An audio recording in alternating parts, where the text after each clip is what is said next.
මොරගහකන්ද ජලාශයෙන් ආරම්භ වන උතුරු මැද මහඇල කිලෝමීටර් 96ක දිගින් යුතුවන අතර එය අනුරාධපුර මහා කනදරාව වැව දක්වා දිවයයි. මෙම ඇලමාර්ගය ඔස්සේ වාර්ෂිකව ජලය කියුබික් මීටර් මිලියන 900ක් පමණ උතුරු මැද පළාතට හරවා යැවේ. කිලෝමීටර් 28ක දිගින් යුතු දකුණු ආසියාවේ දිගම වාරි උමං මාර්ගය මෙම ඇලමාර්ගයේ පිහිටා ඇත. මෙම උමග ඇලහැර කෝඳුරුවාව සිට අනුරාධපුර පළුගස් වැව දක්වා දිවෙයි. ඇලහැර මහඇල දිගේ ඇවිල්ලා මෙම ස්ථානයේ නෙමෙයි නැත්නම් කෝඳුරුවාව හන්දියෙන් හැරිලා තමයි අපි අපේ මීළඟ නැවතුම් ස්ථානය එමත් නැත්නම් උමගෙහි ආරම්භක ස්ථානය තාක්ෂණිකව කියනවා නම් දකුණු ద్వාරයට යන්න සූදානම් වෙන්නේ. එන්න ගිලම් බලමු.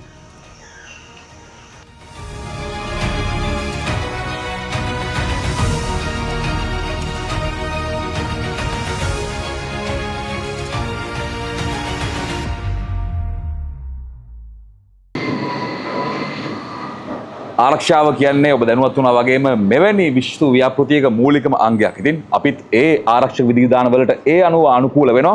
ඉතින් අපි සූදානම් වන්නේ ඒ ආරක්ෂක විධිවිධාන අනුතුරුව වැඩබිමට ඇතුල් වෙන්න.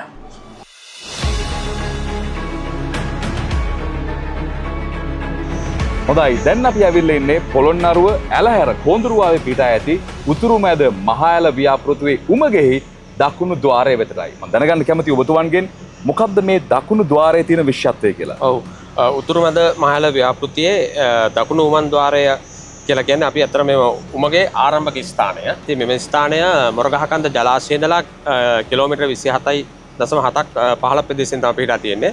එතකොට මෙතනින් අපි TBM දෙවනි යන්ත්‍රය ඇතුල් කරලා තියෙනවා. ඒක උතුරු දිශාවට ගමන් කරනවා.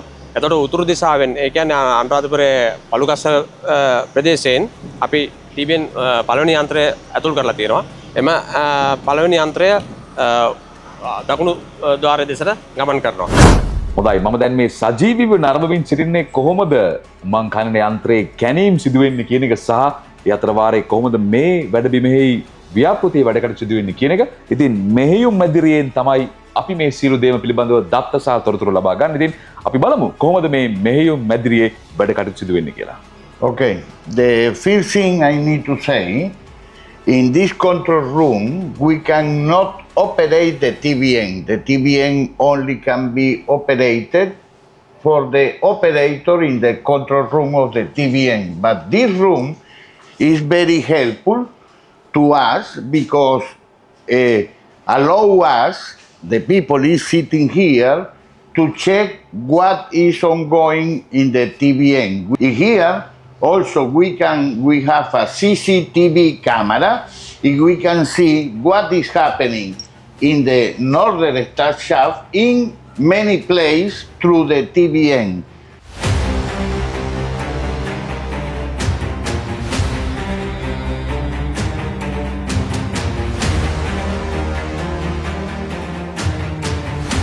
හොඳයි, අපි දැන් ඇවිල්ලා ඉන්නේ මේ උතුරු මැද මහා ඇල ව්‍යාපෘතියේ කේන්ද්‍රස්ථානය වූ වැඩබිමටයි.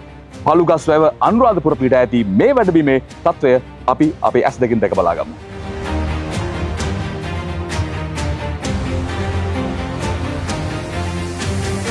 මේ උමගෙහි ඇතුළත නිර්මාණය වන්නේ ඒ වෙනුවෙන්ම විශේෂයෙන්ම සැකසුණු කොන්ක්‍රීට් ආස්තරයක් තුලින්. ඉතින් මේ සඳහා කොන්ක්‍රීට් ආස්තරණය නිර්මාණය සඳහා විශේෂිත වූ වැඩබිමක් ඔබට දැක බලා ගන්න පුළුවන්. ඉතින් දැන් අපි ඇවිල්ලා ඉන්නේ වැඩබිමට. අපි දැනගන්නට කැමතියි කොහොමද මේ විශේෂයෙන්ම සැකසෙන කොන්ක්‍රීට් ආස්තරය නිර්මාණය වන්නේ සහ ඒ පිළිබඳව වැඩිදුර තොරතුරු. අපි මේ ටනල් සෙග්මන්ට්ස් නිෂ්පාදනය කරන කර්මාන්තශාලාව තමයි මේ තියෙන්නේ. මේ එක වලල්ලක් රින් එකක් කියලා අපි කියන්නේ. ඒකේ සෙග්මන්ට්ස් මේක කැබලි 7ක් තියෙනවා මේක රින් එකකට. මේ වගේ රින්ග්ස් අපිට 12000ක් අවශ්‍ය නම් මේ ව්‍යාපෘතිය සඳහා. එතකොට 84000ක් සම්පූර්ණ සෙග්මන්ට්ස් අවශ්‍ය වෙනවා. මේ ෆැක්ටරියේ එතකොට අපි ගාව තියෙනවා ස්ටිල් මෝල්ඩ්ස්. හරිම තත්ත්වයෙන් නිෂ්පාදනය කරන ලද මෝල්ඩ්ස් 10ක්. ඒ මෝල්ඩ්ස් 10 පාවිච්චි කරලා තමයි අපි මේවා නිපදවන්නේ. මේකට පාවිච්චි කරන කොන්ක්‍රීට් එක grade 50, grade 50 concrete steel fibre සමග. එතකොට මේ අපි හැම මිශ්‍රණයක්ම හැම බැජ් එකක්ම අපි අදාළ තත්ත්වය සහතික කරලා තමයි අපි එළියට දාන්නේ. මේ ඒක හැම සෙග්මන්ට්ස් එකක්ම ඊට පස්සේ අපි ටනල් එක ඇතුළට යවන්න කලින් මේ හැම සෙග්මන්ට් එකකටම රබර් බීඩ් ඉන්න ගෑස් කට් එකක් කියලා කියන අපි ඒ කියන්නේ වතුර කාන්දු වීම වළක්වන ගෑස් කට් එකක් අලවනවා. ඒකෙන් අපිට පුළුවන් මේ මුළු අපේ ටනල් එක වෝටර් ටයිට්. ඒ කියන්නේ වතුර ඇතුළට එන්නේ නැහැ, වතුර පිටට කාන්දු වෙන්නේ නැති තත්ත්වයටපත් කරන්න.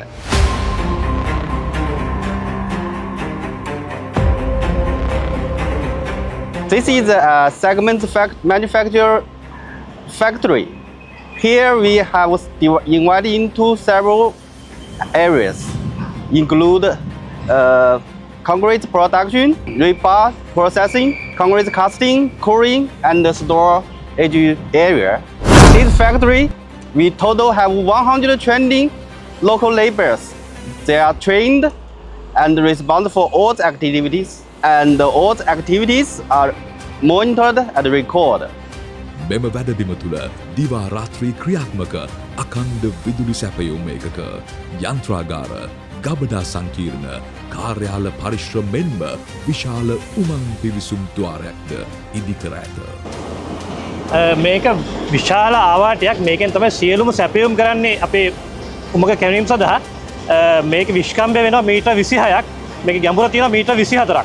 එතකොට මේක පාවිච්චි කරන්න සම්පූර්ණ වශයෙන්ම මේකට අවශ්‍ය සියලුම මිනිසුන්ව ප්‍රවාහනය කරන්න. ඒ කියන්නේ සියලුම ඉන්ජිනියර්ස්ලා, සුපර්වයිසර්ලා, වැඩ කරන සේවකයන්, අධීක්ෂක මහත්වරු සියලුම දේවල් සහ මැටීරියල්. මේක අපි මැටීරියල් අපි සිමෙන්ති. එතකොට පීගල් කියලා දැන් පාවිච්චි අපි මේකේ පුරවන්න. ඊට අපි මේක ග්‍රවුටින් සහ කොන්ක්‍රීට් මැටීරියල්. මේ සියලුම දේවල් මේකෙන් එවන්න. ඊට අමතරව මේකට අවශ්‍ය මිනිසුන් හුස්ම ගන්න අවශ්‍ය වාතය. කිලෝමීටර් දැන්ට 14ක් මොකද මේවා කරලා තියෙනවා. ඒකට අවශ්‍ය සියලුම වාතය සපයන්නේ මේ ෂාෆ්ට් එකේ යට තියෙන විශාල මේ ෆෑන් එකෙන්. මේක දිගටම අපි පැය 24ම නොකඩවා වැඩ කරනවා. එතකොට මේ තමයි මේක ඇත්තටම ෂාෆ්ට් මේ ටනල් එක හැරීමේ තියෙන ලයිෆ් ලයින් එක.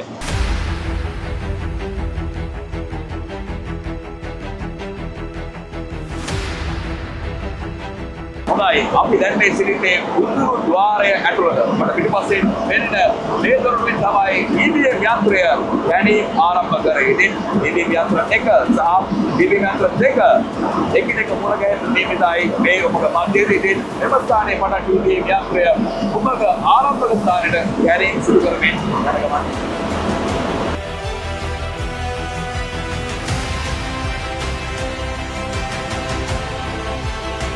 අති දැවැන්ත ව්‍යාපෘතියක්, ඒ වගේම සංකීර්ණ ක්‍රියාවලියක්. ඉතින් අපි දැන් හරියටම ඉන්නේ මේ උමගේ මැද්දේ. ඒ වගේම මම දැනගන්න කැමති ඇයි තවත් මෙතරම් විකල්ප ක්‍රියාමාර්ග තිබීදී උමං කනන යන්ත්‍රයෙන් මේ කැණීම් සිදු කරන්න තීරණයක් ගත්තේ ඇයි?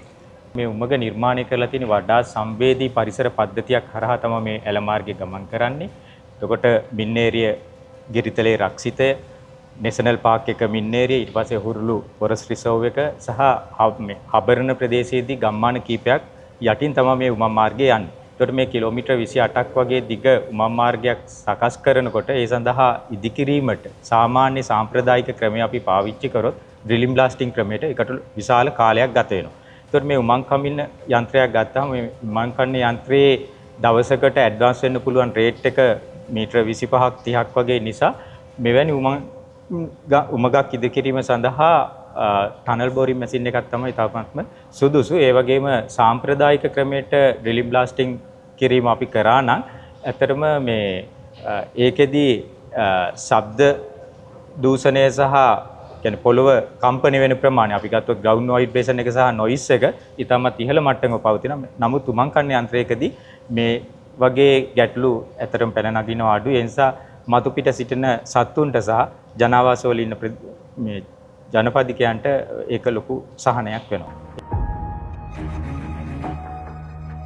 හොඳයි අපි දැන් ඇවිල්ලා ඉන්නේ උමං කනන යන්ත්‍රයේ ඉතාමත්ම සුවිශේෂී වූ කොටසක් වෙත. ඒ තමයි උමං කනන යන්ත්‍රයේ කැපුම් පළිය වෙත. ඉතින් මේ ක්‍රියාකාරීත්වය ඉතාමත්ම සුවිශේෂී. අපි දැනගන්න කැමති කොහොමද මේ උමං කනන යන්ත්‍රයේ ක්‍රියාකාරීත්වය සිදු වෙන්නේ? ත්‍රිත්ව පළිය කැණුම් යන්ත්‍රය තුල තමයි දැන් අපි ඉන්නේ.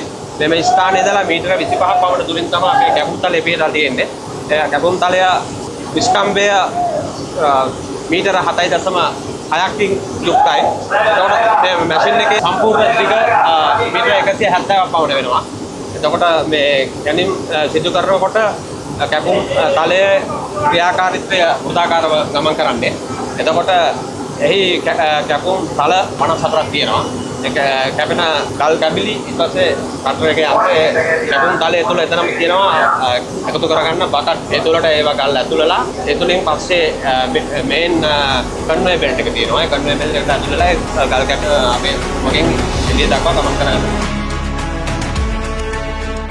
කැපුම් හිස කරකැවීමත් සමග ඉදිරියට පීඩනය ලබා දෙමින් කැනීම් සිදු කරන අතර එහිදී පසුපස කොන්ක්‍රීට් ආස්තරණ මත ඇති කරන පීඩනය අවම කිරීම සඳහා කැපුම් තලයට මදක් පසුපසින් දෙපසට තෙරපුම් තිරිංග ක්‍රියාත්මක වේ.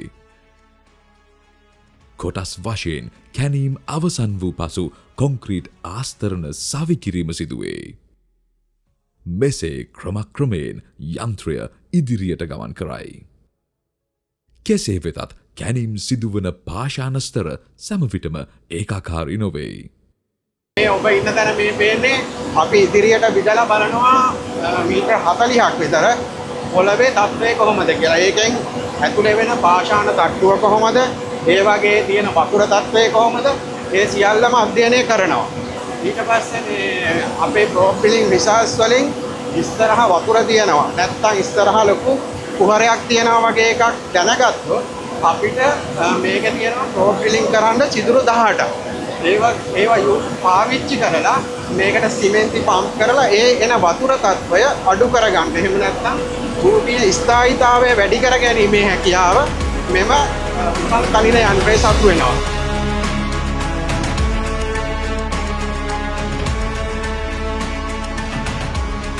මේ යන්ත්‍රය පැය 24 පුරාම ක්‍රියාත්මක වෙන යන්ත්‍රයක්. ප්‍රධාන වශයෙන් ෂිෆ්ට් ගෘහකින් අපි කැනීම් සිදු කරනු ලබනවා. ප්‍රධාන වශයෙන් මේන්ටේනන්ස් ෂිෆ්ට් එක, මිඩල් ෂිෆ්ට් සහ නයිට් ෂිෆ්ට් වශයෙන් ෂිෆ්ට් තුනකට අපි කඩාගෙන තියෙනවා. ඒකෙදි මේන්ටේනන්ස් ෂිෆ්ට් එක 8:30 ඉඳලා ඉවරලා 1:30 වෙනකන් මේන්ටේනන්ස් කටයුතු සිදු කරනු ලබනවා. ටනල් එකේ අදාළ කටයුතු ඊට අමතරව 1:30 සිට පසුදා උදෑසන 8 වෙනකන් අපි කැනීම් කටයුතු සිදු කරනු ලබනවා. ප්‍රධාන වශයෙන්ම අපි කොන්ක්‍රීට් ආස්තනය කරමින් තමයි මේ ඉදිරියට ගමන් කරන්නේ. දැන් කොන්ක්‍රීට් ආස්තන වර්ග 4ක් අපි මේ පාවිච්චි කරනවා. සිදු කරනු ලබන රොක් ඩ්‍රිලින් එකෙන් සහ ඊට අමතරව බේස් ඩ්‍රිලින් එකෙන් කරනු ලබන අදාළ රොක් ක්ලාස් එක අනුව අපි තීරණය කරනු ලබනවා පාවිච්චි කරන්නේ කොමන සෙග්මන්ට් එකද කියලා.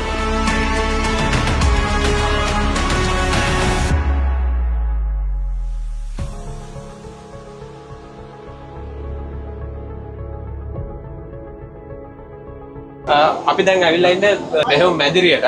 මෙහෙයුම් මැදිරිය ඉඳලා තමයි TBM යන්ත්‍රය මෙහෙයුම් කටයුතු සිදු කරන්නේ. ඒ වගේම ඉතාම වැදගත් කාර්යයක් කරන ස්ථානයක් තමයි මෙන්න මේ ස්ක්‍රීන් එකේ පෙන්වන්නේ. මේක තමයි අපේ TBM යන්ත්‍රයේ ගමන් මාර්ගය පෙන්눔 කරන්නේ අපිට. මොනවා හෝ එහෙකින් යම් මැෂින් එක අපි යන පාත් එකේ යම් වෙනස් වීමක් සිදු වුණොත් මේ ස්ක්‍රීන් එක මේක රතු පාට වෙනවා. ඒ අනුව ඔහු මේ ප්‍රොපල්ෂන් සිස්ටම් හරහා නැවත අපේ නිවැරදි ගමන් මාර්ගයට මැෂින් එක ගේනවා.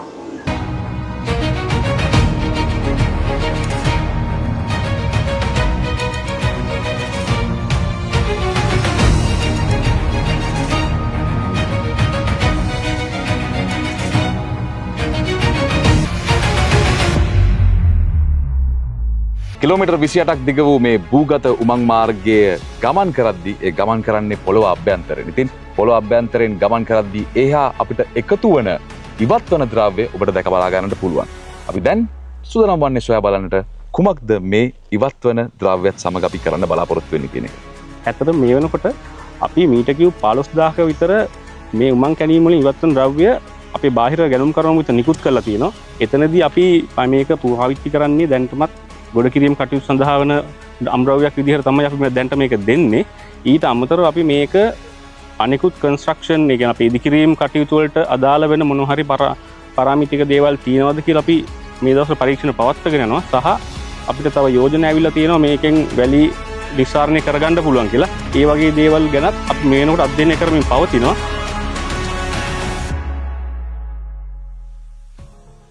විශාල ප්‍රදේශයක් පුරා විහිදුණු මෙම ව්‍යාපෘති භූමියේ කළමනාකරන ක්‍රියාවලියේ වැදගත්ම අංගයක් වන්නේ සේවයේ නිරත සේවකයන්ගේ සහ අවට සිටින්නන්ගේ ආරක්ෂාව සහ පරිස්සම තහවුරු කිරීමයි. මේ ව්‍යාපෘතියේ දිනකට සේවකයන් 1100ක් පමණ වැඩ කරනවා. කියන්නේ පැය 24ව වැඩ කරන ව්‍යාපෘතියක්, දවස් 365ම වැඩ කරන ව්‍යාපෘතියක්. ඒ වගේම විශාල යන්ත්‍ර සූත්‍ර ප්‍රමාණයක්, කැණීම් යන්ත්‍ර දෙකක් සහ විශාල සෙග්මන්ට් ඉදිකිරීම් යන්ත්‍රාගාරයක්, මෙවැනි විශාල ව්‍යාපෘතියක්.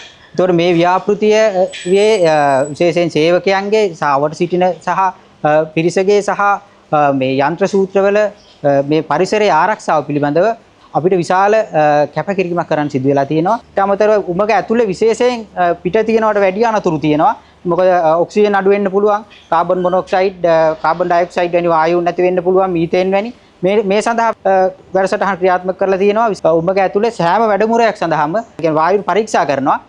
වායුන්ගේ කිසියම් වැඩිවීමක් තියෙනවා නම් ඒ සඳහා අවශ්‍ය ක්‍රියාමාර්ග අපි උමග ඇතුලේ සකස් කරලා තියෙන්නේ. අපේ ප්‍රධාන අරමුණ වෙන්නේ මේ එන සේවකයන් හවසට වැඩ ඇරලා යනකොට ආරක්ෂිතව උන්ගේ ගෙදරට යවන්න.